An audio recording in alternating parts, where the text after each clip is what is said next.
नमस्कार दोस्तों, study with concept में आप सबका स्वागत है। दोस्तों आज है 21 दिसंबर 2021। 21 दिसंबर 2021 की जितनी सारी करंट अफेयर बनने वाले हम लोग उसके बारे में ए टू जेड डिस्कस करेंगे। डिस्कस करने से पहले यदि आप इस चैनल पर नए हो तो चैनल को सब्सक्राइब जरूर कर लीजिए।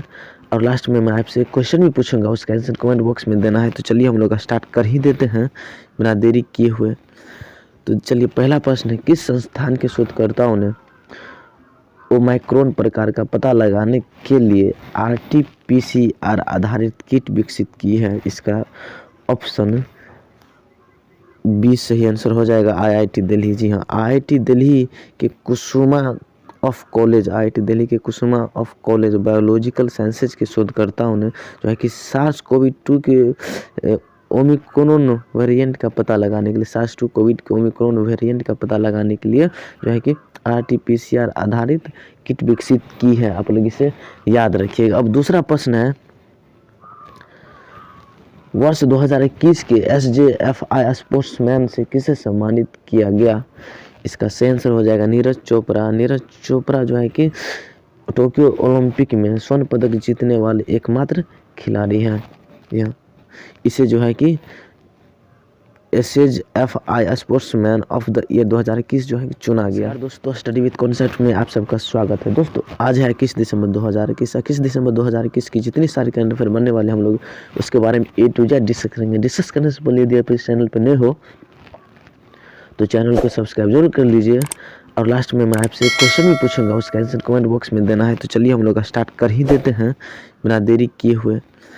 तो चलिए पहला प्रश्न है, किस संस्थान के शोधकर्ताओं ने ओमाइक्रोन प्रकार का पता लगाने के लिए आरटी-पीसीआर आधारित किट विकसित की है? इसका ऑप्शन बी सही आंसर हो जाएगा, आईआईटी दिल्ली। जी हाँ, आईआईटी दिल्ली के कुसुमा ऑफ कॉलेज बायोलॉजिकल साइंसेज के शोधकर्ताओं ने जो है कि सार्स-कोवी-2 के ओमिक्रॉन वेरिएंट का पता लगाने के लिए सार्स-2 के ओमिक्रॉन वेरिएंट का पता लगाने के लिए जो है कि आरटी-पीसीआर आधारित किट विकसित की है। आप लोग इसे याद रखिएगा। अब दूसरा प्रश्न है, वर्ष 2021 के एसजेएफआई स्पोर्ट्समैन से किसे सम्मानित किया गया? इसका सही आंसर हो जाएगा नीरज चोपड़ा। नीरज चोपड़ा जो है कि टोक्यो ओलंपिक में स्वर्ण पदक जीतने वाले एकमात्र खिलाड़ी हैं। यह इसे जो है कि एसजेएफआई स्पोर्ट्समैन ऑफ द ईयर 2021 जो है कि चुना गया। किस राज्य में एशियन डेवलपमेंट बैंक ने स्किल यूनिवर्सिटी की स्थापना के लिए $112 मिलियन के ऋण को मंजूरी दी है? इसका सही आंसर हो जाएगा ऑप्शन ए, असम राज्य ने। एशिया बैंक ने असम कौशल विश्वविद्यालय की स्थापना के लिए कौशल शिक्षा और प्रशिक्षण को मजबूत करने के लिए जो है कि $112 मिलियन के ऋण को जो है कि मंजूरी दी है। कौन बैंक ने? एशियन डेवलपमेंट बैंक ने। ये क्वेश्चन भी पूछा जा सकता है एग्जाम में। किस यूनिवर्सिटी के लिए? तो कौशल विश्वविद्यालय की स्थापना के लिए, जिसमें कौशल शिक्षा और प्रशिक्षण को जो है कि मजबूत किया जा सके। अब चौथा प्रश्न है, किस संगठन ने state of the world land एवं water resources for food and agriculture report जारी की है? किस संगठन ने स्टेट ऑफ द वर्ल्ड, याद रखिएगा, state of the world land and water resources for food and agriculture 16/2021 report जारी की? इसका सही आंसर हो जाएगा FAO, ऑप्शन सी। संयुक्त राष्ट्र के खाद्य और कृषि संगठन, संयुक्त राष्ट्र को अमेरिका के खाद्य और कृषि संगठन द्वारा खाद्य और कृषि के लिए विश्व की भूमि और जल संसाधनों की स्थिति 16 रिपोर्ट जारी की। 16 रिपोर्ट 2021 जारी की किसके द्वारा? FAO द्वारा, संयुक्त राष्ट्र के खाद्य और कृषि संगठन के द्वारा ये काम किया गया, रिपोर्ट जारी किया गया। अब पांचवा प्रश्न है, भारत में BMW के मोटरसाइकिल ब्रांड के साथ कौन सी कंपनी इलेक्ट्रिक वाहन विकसित करेगी? इसका सही आंसर हो जाएगा ऑप्शन भारत की TVS motor company, option A. Bharat की TVS मोटर कंपनी भारत में BMW के मोटरसाइकिल ब्रांड के साथ इलेक्ट्रिक वाहन विकसित करेगी। प्रश्न है, भारतीय प्रतिभूति और विनिमय बोर्ड द्वारा स्थापित नियामक और प्रौद्योगिक समाधान सलाहकार समिति का प्रमुख कौन है? भारतीय प्रतिभूति और विनिमय बोर्ड द्वारा स्थापित। किसके द्वारा स्थापित है? भारतीय प्रतिभूति और विनिमय बोर्ड के द्वारा स्थापित नियामक और प्रौद्योगिकी समाधान सलाहकार समिति का प्रमुख कौन है? इसका सही आंसर हो जाएगा ऑप्शन बी, माधवीपुरी बुच। भारतीय प्रतिभूति और विनिमय बोर्ड द्वारा जो है कि स्थापित नियामक और प्रौद्योगिकी समाधान का लाभ उठाने के लिए सलाहकार समिति का प्रमुख माधवीपुरी बुच को बनाया गया है। 7वां प्रश्न है, किस कंपनी ने भारत के 500 गांवों के लिए डिजिटल भुगतान उत्सव की घोषणा की? किस कंपनी ने भारत के 500 गांवों के लिए डिजिटल भुगतान उत्सव की घोषणा की? इसका ऑप्शन सी सेंस हो जाएगा व्हाट्सएप।